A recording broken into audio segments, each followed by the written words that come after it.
Caspian સમુદ્ર, જેને વિશ્વનું સૌથી મોટું ખારું તળાવ કહેવામાં આવે છે, પણ શું તમને ખબર છે કે તે ઝડપથી સંકોચાઈ રહ્યું છે? કેસ્પિયન સમુદ્રનું સંકોચન એક ગંભીર કટોકટી છે, જે ફક્ત અઝરબૈજાન નહીં, પરંતુ ઈરાન, કઝાકિસ્તાન, રશિયા અને તુર્કમેનિસ્તાન માટે પણ જોખમી છે. વિશ્વનો અમૂલ્ય ખજાનો ધીરે ધીરે કેમ લુપ્ત થઈ રહ્યો છે, તેની પાછળ કયા કારણો છે અને તેની શું અસર પડશે, આજે તે જ વિષય પર વધુ જાણવાની કોશિશ કરીશું. કેસ્પિયન સમુદ્ર વિશ્વનો અમૂલ્ય ખજાનો કહેવાય છે. કેસ્પિયન સમુદ્ર અઝરબૈજાન, ઈરાન, કઝાકિસ્તાન, રશિયા અને તુર્કમેનિસ્તાન જેવા 5 દેશોથી ઘેરાયેલો છે. તે વિશ્વનો સૌથી મોટો બંધ જળાશય છે, જેને ખારી તળાવ તરીકે ઓળખવામાં આવે છે. તેની ઊંડાઈ અને વિશાળતા તેને તેલ અને ગેસ ભંડારનું કેન્દ્ર બનાવે છે. આ ઉપરાંત સ્ટર્જન માછલીનું ઘર છે, જેના કેવિયર એટલે કે ઈંડાની સમગ્ર વિશ્વમાં ખૂબ જ માંગ છે. ઉપરાંત કેસ્પિયન સીલ જેવી અનોખી પ્રજાતિઓ પણ અહીં જોવા મળે છે.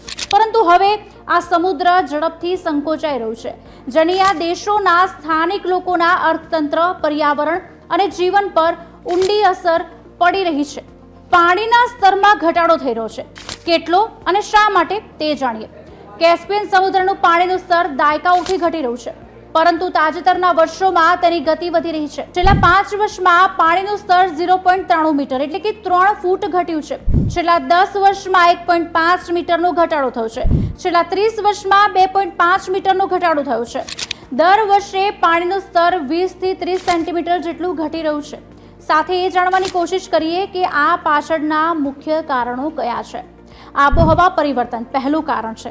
વધતા તાપમાન અને ઓછા વરસાદના કારણે સમુદ્ર પાણીનો પ્રવાહ ઘટી રહ્યો છે. સમુદ્રના 80% પાણીનો પુરવઠો આપતી વોલ્ગા નદીના જથ્થામાં પણ ઘટાડો જોવા મળ્યો છે.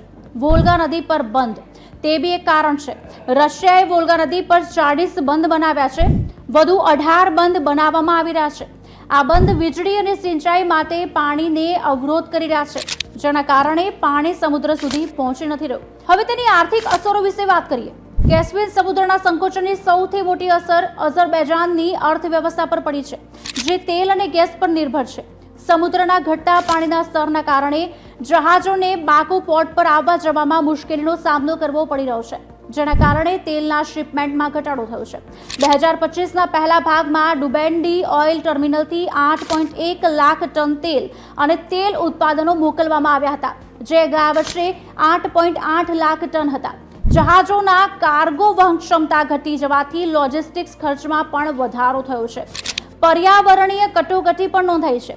કેસ્પિયન સમુદ્રનું સંકોચન ફક્ત અર્થતંત્ર પૂરતું મર્યાદિત નથી, તે પર્યાવરણીય આપત્તિ પણ લાવી રહ્યું છે. દરિયાઈ પીછેહટ દરિયાકાંઠાના ભીના મેદાનો, લગૂન અને રીડબેડનો નાશ કરી રહ્યું છે, જે ઘણી પ્રજાતિઓ માટે જરૂરી છે. સામાજિક અને પ્રાદેશિક અસર પણ થઈ રહી છે. કેસ્પિયન સમુદ્રના કારણે 15 મિલિયન લોકો રહે છે, જેમાંથી 4 મિલિયન અઝરબૈજાનના છે. પાણીના સ્તરમાં ઘટાડો થવાને કારણે સ્થાનિક લોકોની આજીવિકા પર પણ અસર પડી રહી છે, ખાસ કરીને સ્ટર્જન પર નિર્ભર માછીમારો ઉપર. ચીન અને યુરોપ વચ્ચેનો એક મહત્વપૂર્ણ વેપાર માર્ગ મિડલ કોરિડોર એટલે કે trans Caspian international transport route પ્રભાવિત થઈ રહ્યો છે.